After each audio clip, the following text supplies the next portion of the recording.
السلام علیکم، آپ دیکھ رہے ہیں انڈیپینڈنٹ پاکستان میں ہوں آپ کا میزبان حمزہ رفعت۔ بات کریں گے انڈین وزیر اعظم نریندر مودی نے مقبوضہ کشمیر کا دورہ کیا۔ اس کو Indian illegally occupied Jammu and Kashmir کہتے ہیں ناظرین، کیونکہ 5 اگست 2019 کے اندر آرٹیکل 370 کی ریویکیشن کے بعد کشمیر کو بالکل ہی ڈپرائیو کر دیا تھا، اس کو اپنی سوورنٹی سے اور ہندوستان کا حصہ بنانے کی کوشش کی گئی، پر جو بہادر کشمیری لوگ ہیں انہوں نے ریزسٹ کیا، جو مجاہدین ہیں انہوں نے بہت حد تک ریزسٹ کر کے انڈیا کو واپس دھکیلنے کی پوری حد تک کوشش کی۔ اور بھارت کی فوج نے اس قدر بربریت کا مظاہرہ کیا کہ بلیک آؤٹس ہوئے، عورتوں اور بچوں کو مارا گیا، جینوسائیڈ ہوا، ریپس ہوئے اور کیا کیا کچھ نہیں ہوا۔ اس پاپولیشن کو سبجوگیٹ بھارت نے کیا۔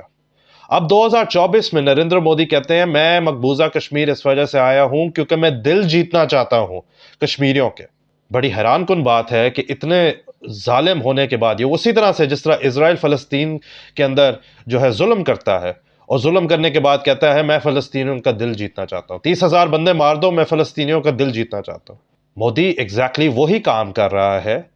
پر اس دفعہ وہ کہہ رہا ہے میں دل جیتنا چاہتا ہوں۔ ذرا دیکھتے ہیں کہ ریاکشن کیا تھا کشمیر میں۔ اس موو کو ویلکم کیا گیا بھارت میں، ظاہری بات ہے بھارت کے اندر، کیونکہ وہ ایک ہندو سپریمیسسٹ ملک ہے، وہاں مسلمانوں کے ساتھ، اقلیتوں کے ساتھ جو ظلم ہو رہا ہے، دلتوں کے ساتھ جو ظلم ہو رہا ہے، وہ تو اس چیز کو ویلکم کرے گا، پر کشمیری عوام جو ہے وہ بہت ہی زیادہ ناخوش ہے اس چیز سے۔ مودی نے کہا میں بہت محنت کر رہا ہوں آپ کے دل جیتنے کے لیے اور میری اٹیمپٹ یہی ہے کہ آپ کے دل جیتتا میں رہوں گا۔ آکوپائڈ جموں اینڈ کشمیر صرف ایک ریجن نہیں ہے، یہ ہمارے ملک کا تاج ہے۔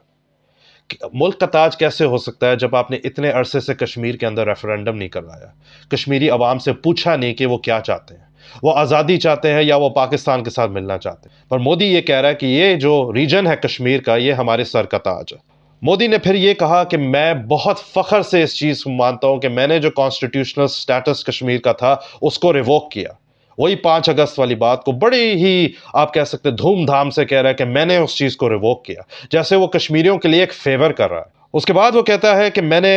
اس وجہ سے اس زمین کو جو ہے آرٹیکل 370 کو میں نے اس وجہ سے ریووک کیا تاکہ یہاں پہ جابز آئیں اور یہاں پہ لوگوں کے مسئلے مسائل حل ہوں۔ جابز کیسے آ سکتے ہیں جب آپ نے آدھے سے زیادہ عوام کو لاک اپ میں رکھا ہوا ہے، آپ وہاں پہ بیماریاں پھیلی ہوئی ہیں، وہاں پہ کمپلیٹ بلیک آؤٹ ہوا ہوا ہے، کوئی بھی فورن جرنلسٹ، فلسطین کے اندر تو پھر بھی صحافی چلے جاتے ہیں، مر جاتے ہیں، پر کشمیر کے اندر تو کوئی صحافی جا بھی نہیں سکتا کیونکہ کمپلیٹ کمیونیکیشنز بلیک آؤٹ ہے، ہمیں پتہ ہی نہیں ہے کہ کشمیریوں کے ساتھ آپ کیا کر رہے ہیں، اور پھر آپ کہتے ہیں کہ آپ ان کے لیے جابز لے کے دیں گے۔ پھر کہتے ہیں کہ یہ جو ڈائنیسٹک پالیٹکس ہے، جو روایتی سیاست ہے، اس نے کشمیر کے پوٹینشل کو ہیمپر کیا۔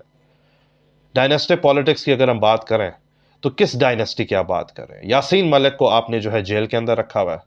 بہت سارے اور کشمیری لیڈرز ہیں ان کو آپ نے جیل کے اندر رکھا ہوا ہے، اور لوگوں کو انکارسریٹ کر کے اور جیلوں کے اندر رکھ کے آپ کیا سمجھتے ہیں کہ آپ ڈائنیسٹک پالیٹکس کو ختم کر دیں گے؟ ڈائنیسٹک پالیٹکس کا سب سے بڑا جو ایک آپ کہہ سکتے ہیں وہ بی جے پی کی حکومت ہے، اور جس طرح سے ہندو فنڈامنٹلسٹ گئے ہیں، آر ایس ایس کے فنڈامنٹلسٹ گئے ہیں وہاں پہ اور پورے پاپولیشن کو ایکسٹرمنیٹ کرنے کی کوشش کریں، یہ ہے مودی کا پروجیکٹ۔ تو آپ یہ نہیں کہہ سکتے کہ آپ دل جیت رہے ہیں۔ پاکستان کا جو موقف ہے کشمیر کے اوپر اس میں بہت حد تک دم ہے اور میرٹ ہے، کیونکہ نہ آپ نے ریفرینڈم کروایا، آپ نے اس جگہ کو آکیپائی کیا، اس جگہ کو اینیکس کیا۔ بڑی ہم لوگ بات کرتے ہیں کہ روس نے اینیکس کیا کرائمیا کو، اسرائیل اینیکس کرنا چاہ رہا ہے فلسطین کو، پر بات اگر کریں تو انڈیا نے تو آلریڈی اینیکس کر دیا۔ کس طرح ڈائنیسٹک پالیٹکس یا کشمیر کی کسی بھی آپ کہہ سکتے ہیں ڈومیسٹک سیاست کے اوپر آپ کون ہوتے ہیں اپنی رائے دینے والے؟ مودی نے جب یہ ساری باتیں کی تو ظاہری بات ہے ایک چیز بڑی واضح طور پہ نظر آئی۔ ناظرین یہ یاد رہے کہ 2024 میں انڈیا میں الیکشنز ہو رہے ہیں، اور مودی یہ کوشش کرے گا کہ کافی حد تک جتنا بھی ان کا ووٹر بیس ہے وہ چاہے گا کہ